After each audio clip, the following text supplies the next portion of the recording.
Welcome to this explainer. Today, we're taking something totally abstract, the purely philosophical idea of the atom, and seeing how it became tangible, world-changing science. We kind of take it for granted that literally everything around us is made of atoms, right? But figuring that out, that took a monumental shift in how we actually observe our universe. Just listen to this. A color-blind weather watcher counted rain for 57 years, and in the process, helped found modern chemistry. No joke.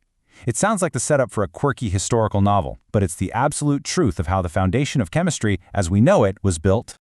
To really appreciate this breakthrough, we've got to rewind the clock. Back around 400 BCE, the Greek philosopher Democritus came up with the idea of atomos, this whole concept of indivisible matter. But honestly, it was just an idea. For a massive 2,200-year gap, which we can call the long silence, the atom was basically a philosophical cold case with zero proof. The universe had already made the atoms, but humans still had to prove they were real.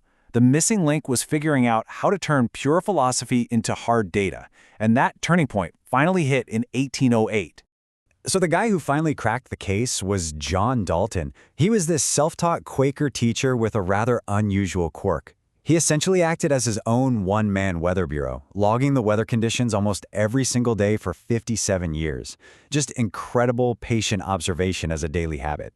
And he actually brought that exact same relentless observation to his own body.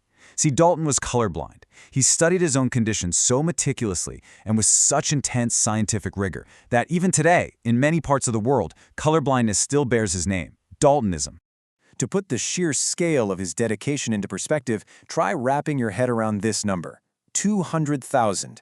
That's the approximate number of daily weather entries Dalton made over his lifetime. He built this absolute relentless habit of counting, measuring, and recording. And eventually, he applied that exact same mindset to chemistry.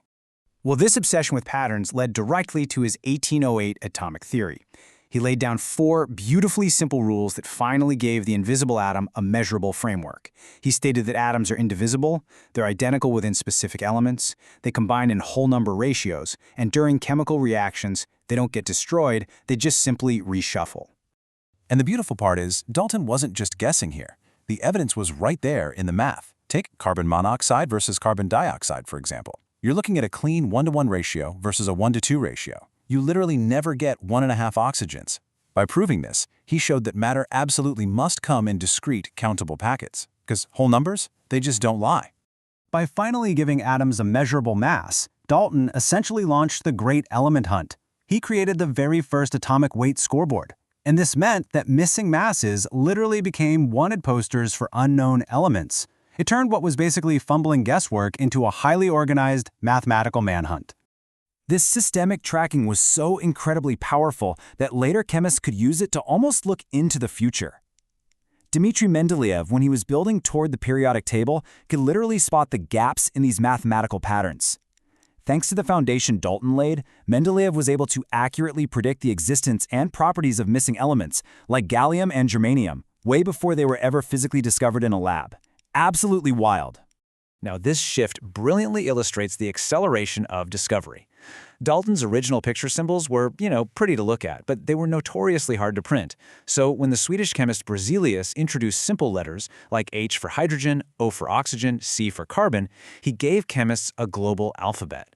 Almost overnight, scientists everywhere could easily print, share, and collaborate, rapidly accelerating chemical discovery across the world.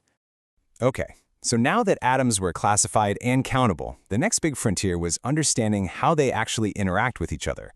Because, as it turns out, atoms rarely travel alone.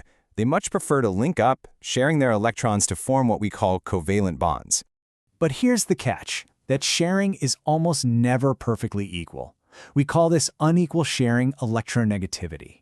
The best way to think about it is like an atomic tug of war. It's simply an atom's pulling power on those shared electrons. Whenever atoms bond, they're constantly playing a game of tug-of-war with those electron pairs. Knowing the players in this microscopic tug-of-war really explains so much of how our world works. We've got the heavyweights, the strong pullers like fluorine, oxygen, nitrogen, and chlorine. And then we have the much weaker pullers like hydrogen and most metals. As you might guess, the strong pullers easily overpower the weak ones, totally hogging the electrons for themselves. So in a fair fight, say two identical chlorine atoms pulling equally against each other, the electrons sit perfectly in the middle. That creates what we call a nonpolar bond.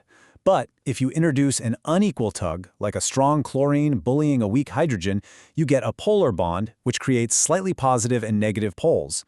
That unequal sharing is exactly where polarity is born. But hold on, because polar bonds alone do not guarantee a polar molecule. Actually, shape is everything. Carbon dioxide, for instance, has polar bonds, but its linear shape means those opposite poles completely cancel each other out, making the whole molecule nonpolar.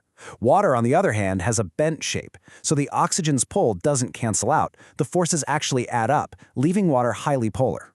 You can actually test this yourself with a really quick 3-step polarity check. First, look at the electronegativity difference to see if the bonds are polar. Second, check the molecule's symmetry.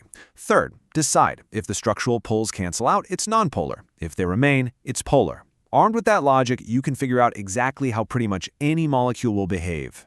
Which leaves us with one final, incredibly practical mystery to ponder. Based on everything we've just uncovered about electronegativity and molecular shape, why exactly does the oil, the mantika, in your adobo stubbornly float right on top of the soup, the sabal? Think about the shape of water and the shape of oil. You now have the exact tools to crack the case, just like Dalton did. So, what do you think?